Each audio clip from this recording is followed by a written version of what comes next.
So one of the things I want to point out, and Ella talked about this a little bit, but we were going quick through this, is that you've had two different facilitators. Ella and I have done the questions. Did anybody tell you your answers were wrong?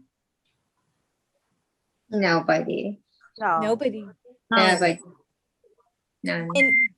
And if we didn't tell you your answers, if somebody says your answers are wrong, what does that make you feel?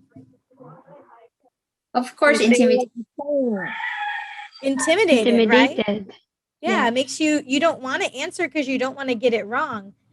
But when we all can share, right? And the way Yes. that these questions are worded is, what do you like, right? What do you find interesting? What do you find Yes. challenging or difficult? Those are things that don't have a wrong answer because we're asking your opinion.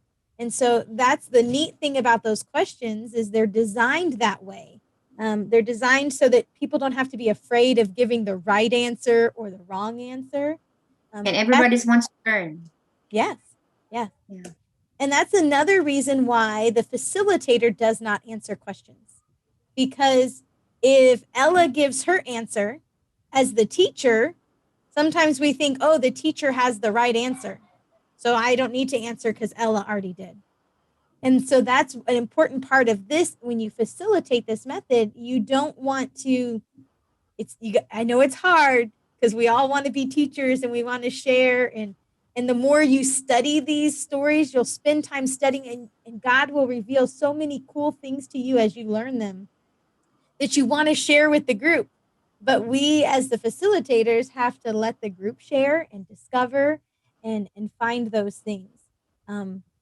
It's such a neat thing when you discover it for yourself because you'll remember it more than if the teacher just stands there and tells you, this is what you should learn, this is what you should do.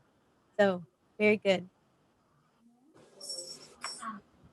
Yeah, and one more thing. How did you feel when the facilitators remembers your answer and recognize you? Feel good. Feels encouraging.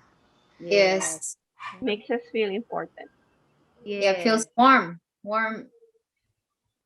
I think Kirlstein said it. I like the way she said that it was affirming.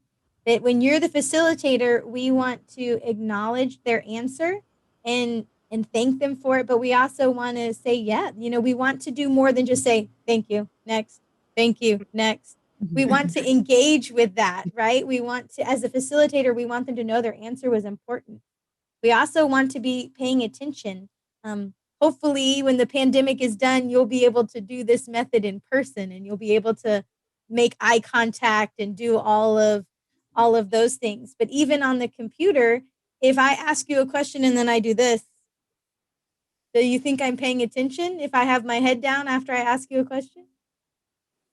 No, right? So we want to make sure that we're looking at our participants and we're participating and giving them that eye contact, even though it's over the computer. And then hopefully when we're in person. So Yes. I have a question. yes. Are the questions limited? Do we need to limit the number of questions that we need to throw to our listeners?